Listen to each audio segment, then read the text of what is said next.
Recently, This is America and the World visited the Sultanate of Oman in the Middle East. Oman borders on Yemen, Saudi Arabia, and the United Arab Emirates. Qatar and Iran are also in the neighborhood. In an area of controversy, conflict, and war, Oman is a safe country at peace with its neighbors and itself. Similar to other countries in the region, Oman's oil resources are essential to its economy, and Oman has used its income wisely on growth and development of infrastructure, education, and healthcare.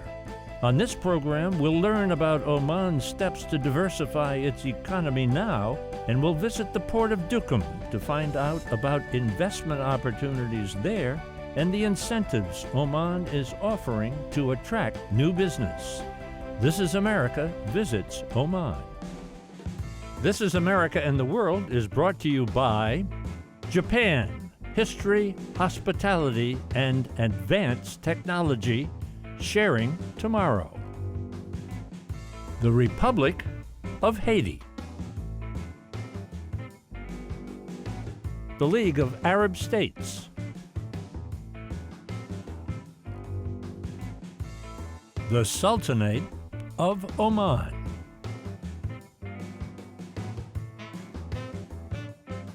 The Rotendaro Family Trust. The Forerunner Foundation, dedicated to forward-thinking public policy. And the Embassy Series, uniting people through musical diplomacy, presenting international artists in diplomatic settings. Political leaders have known about the peacemaker role of Oman under the leadership of His Majesty Sultan Qaboos bin Said for years. Tourists and now business executives are discovering Oman. ITHRA is the name of the government agency designated to attract domestic and foreign investment. ITHRA in Arabic or in English mostly means wealth or the creation of wealth. And that perhaps is the major objective of creating this government organization, which looks into attracting foreign direct investment into the country and assisting non-oil Omani products finding markets abroad. We are in a stage right now where we would like to diversify away from oil in our development. And I think that the perception that is created about us as a country, if it could as well be diverted away from oil, it would make our job much easier. Well, what is being done now to diversify the economy of Oman? Oman's development has seen a number of phases. Post our Renaissance in 1970, there was a major lack of any mean of a proper development, let alone a diversifying economy or diversified economy. So, and the 1970 is important, huh? It is indeed, yes. Because it started the new era of our development in this country. It seemed a calculated approach towards development that took care of different verticals such as human resource development. So the Omani human resources were taken care of both in terms of education but as well in terms of basic health like healthcare, which was somehow limited before that time for various reasons. And then it took care of infrastructure, which is very important as well for a diversified economy. This country has plenty of potential, it has plenty of opportunities, and perhaps till today there were very, there were very little, I would say, around the world that know everything about Oman. But I think that Oman, as a country with a rich history, with partnerships that are more than 190 years old, for example, with the States. Yes. I think that it would be not a challenge for Oman to get itself into the world map, at least when it comes to investments. Do we have some American companies already invested here in Oman? We do have a little bit more than 180 companies, American companies, compared with other nationalities. That is quite significant. We would like to see more and more companies, especially that post the free trade agreement, American nationals are treated as nationals here in Oman, business-wise. And I think that this is a great opportunity that needs to be utilized even further for the American businesses. How do you go about selling Oman to other countries, other businesses throughout the world?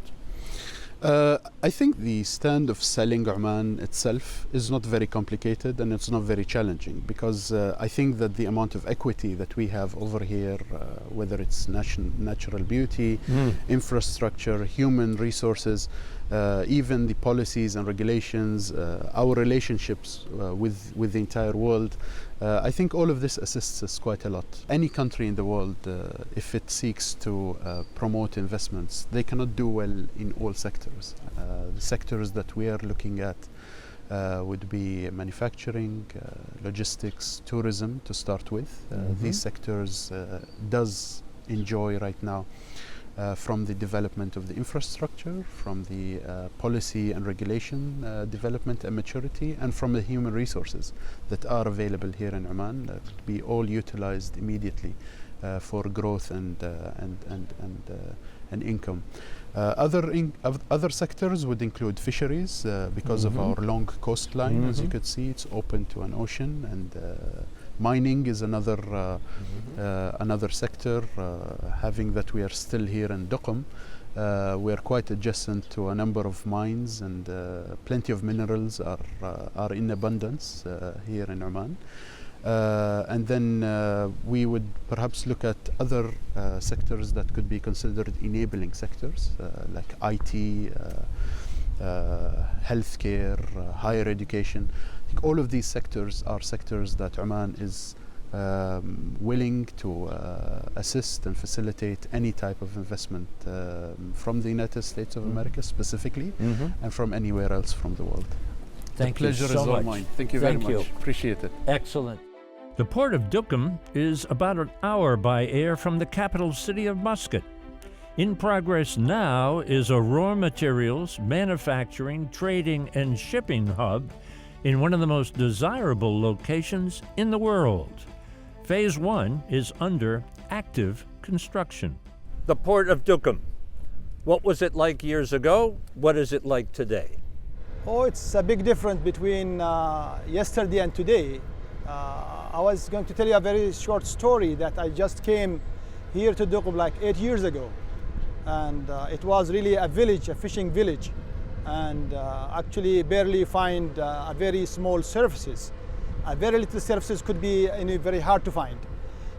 Today, with the Duqm port and the vision of His Majesty for the economical zone at Duqm, things have been changed, and it's from a small fishing village to a very big port today under construction. The economical zone have really changed a lot of things in the area. We have lots of infrastructure in the area. Maybe have you seen? The roads infrastructure, facilities are really remarkable and different from before. What happens here?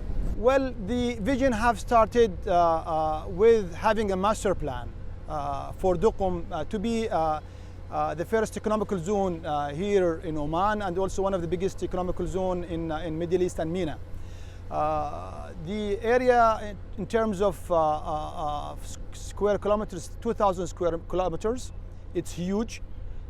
It's really, the whole thing is free zone, of course, and the free movement of goods inside the zone, inside and outside from the sea and also from the country. That's been changed, and also the master plan have really reflecting different type of zones, where today we have port zone is one of those. The port is really developed to be one of the biggest ports here in Oman and also Middle East. And what kind of business activity is taking place here right now?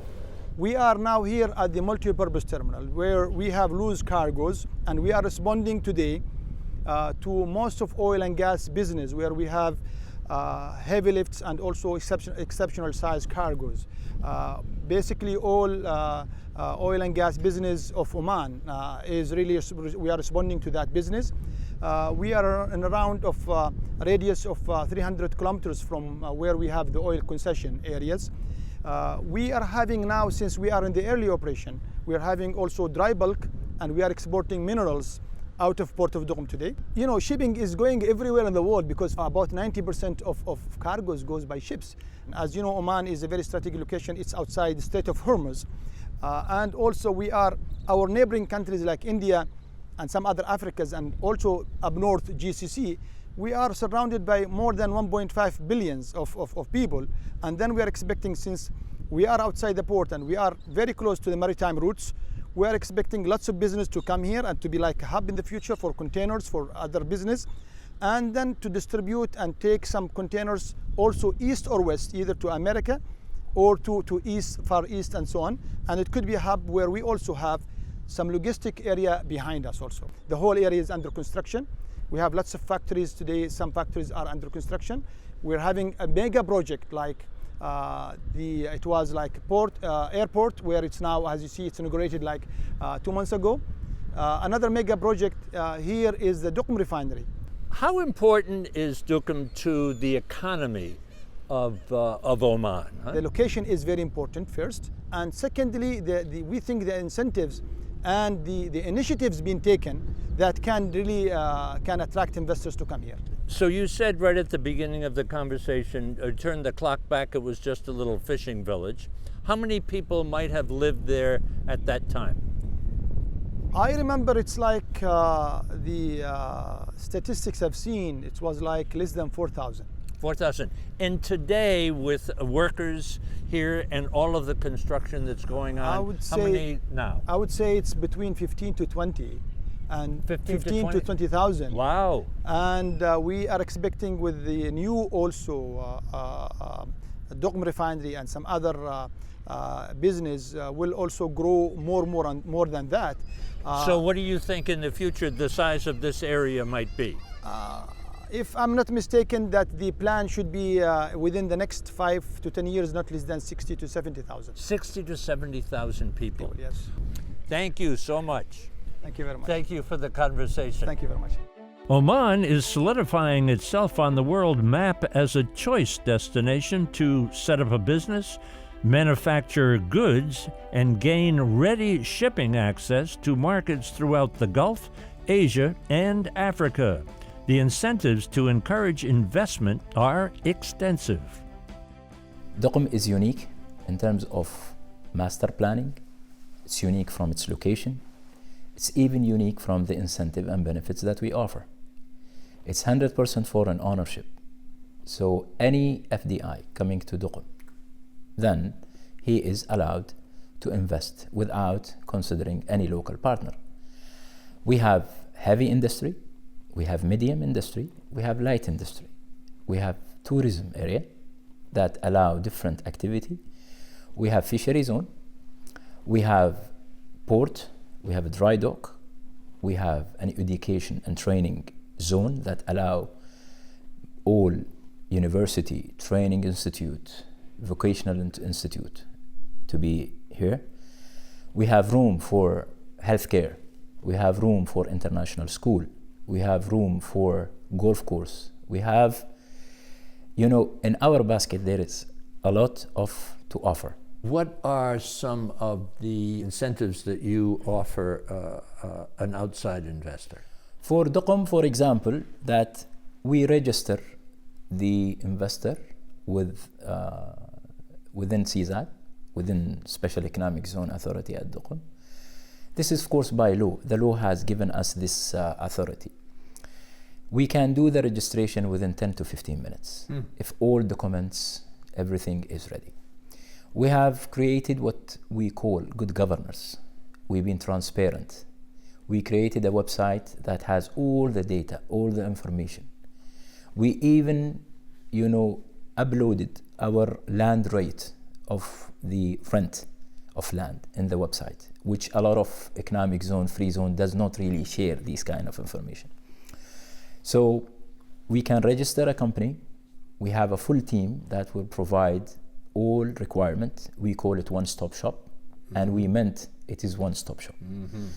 We give all approvals in terms of registration, environmental approval, registration. We facilitate on behalf of investor if there is anything required to basically obtain approval from within Oman outside the our territory. And of course, all other approvals in terms of visa and other requirement, it is only with CZAD or with Duqm Special Economic Zone. You don't have to really worry. In terms of incentive, 100% foreign ownership, and that is clear by the law. We give, Duqm is exempted from any export and import tax. There is no taxation whatsoever. Mm-hmm. In terms of corporate tax, for investment project, we give up to 30 years. And people who are coming as first investor and first entry, we exempt them from paying the rent for 2 years. Mm-hmm. And of course, also, we don't ask for any capital requirement. Mm-hmm. So you can come, set up your company, take a land, and you build your project. How important is Duqm to the future of Oman?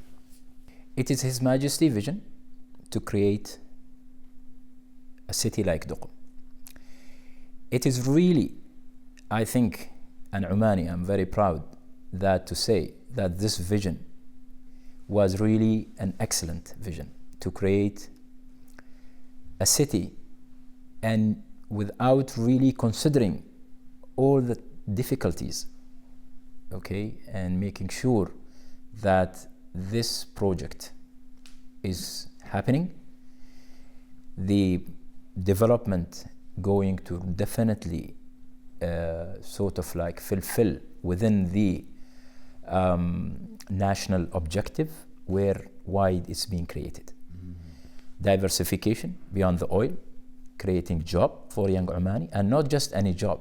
It has to be well-paid job that will really allow the young Omani to contribute into the entire development. Mm-hmm.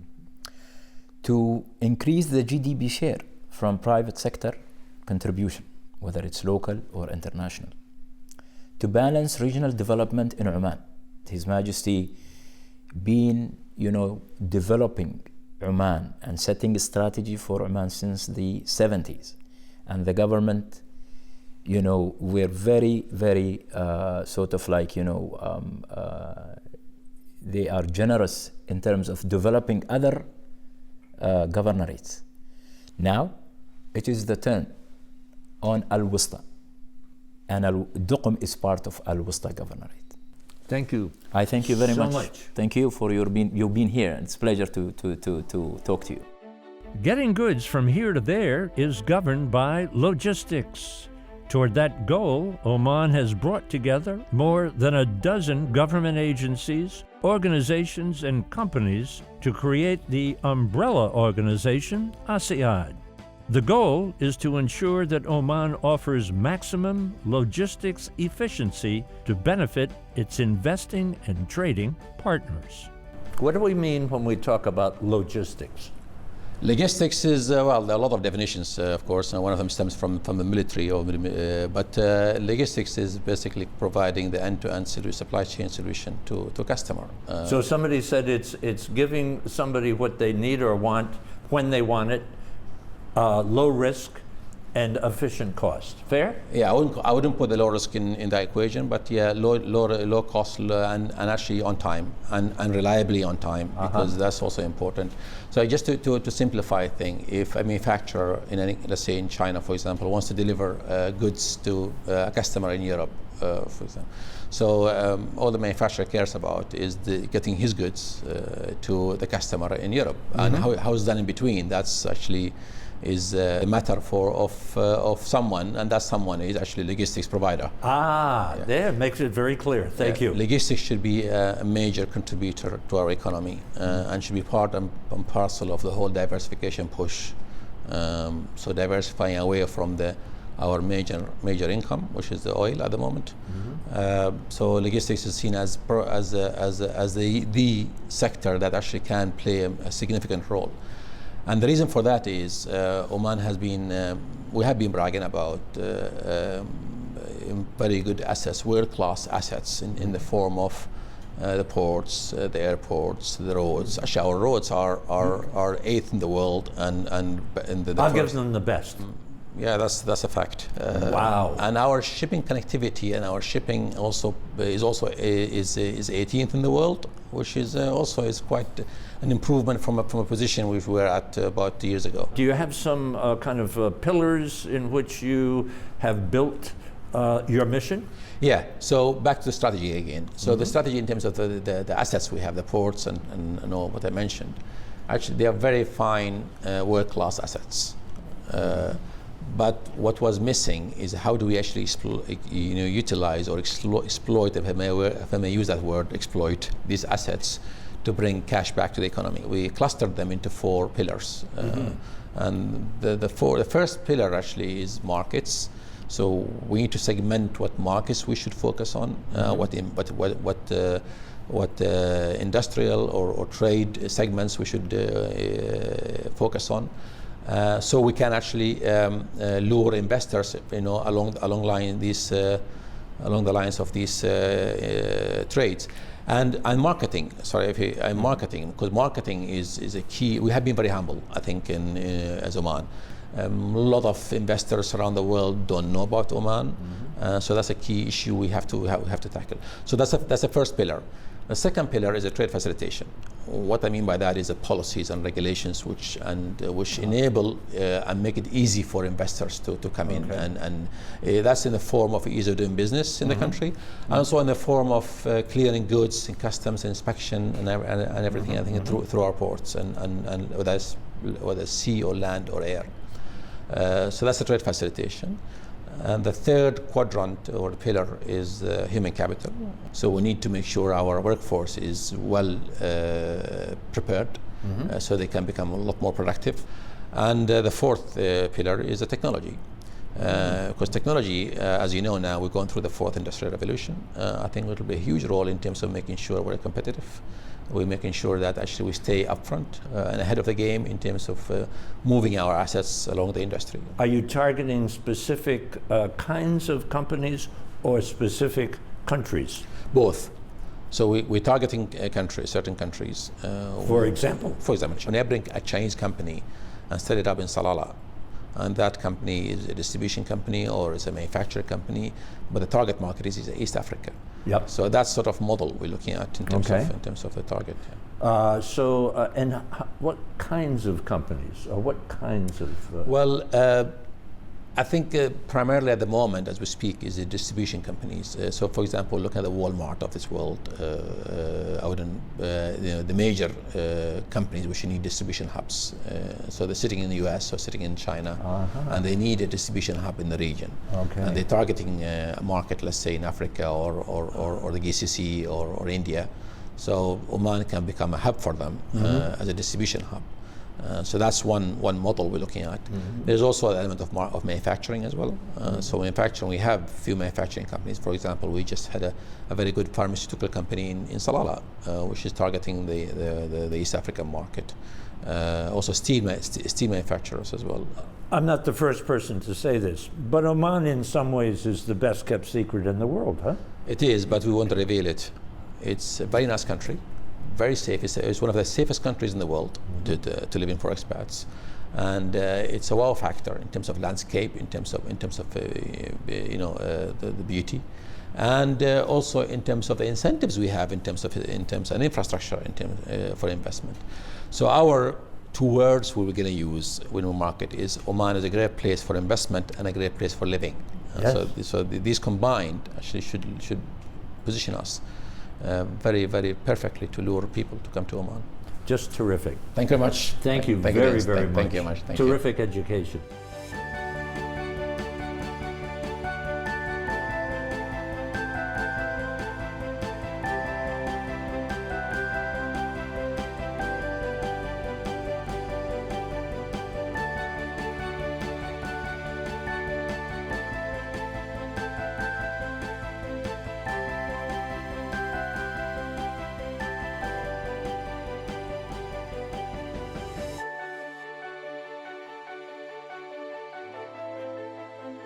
Special thanks to the Grand Hyatt Hotel, the Crown Plaza,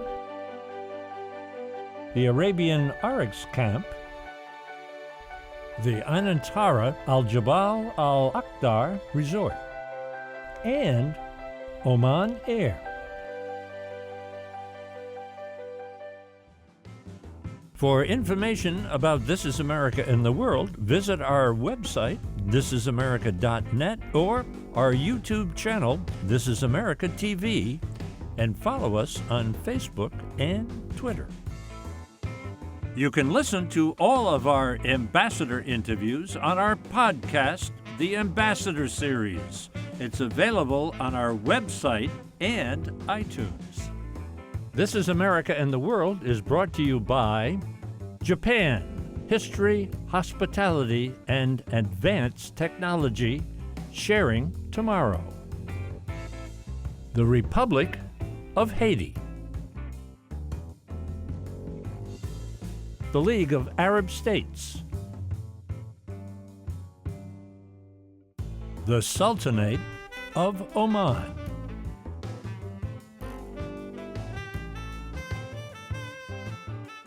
The Rotendaro Family Trust.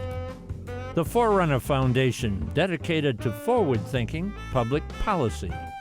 And the Embassy Series, uniting people through musical diplomacy, presenting international artists in diplomatic settings.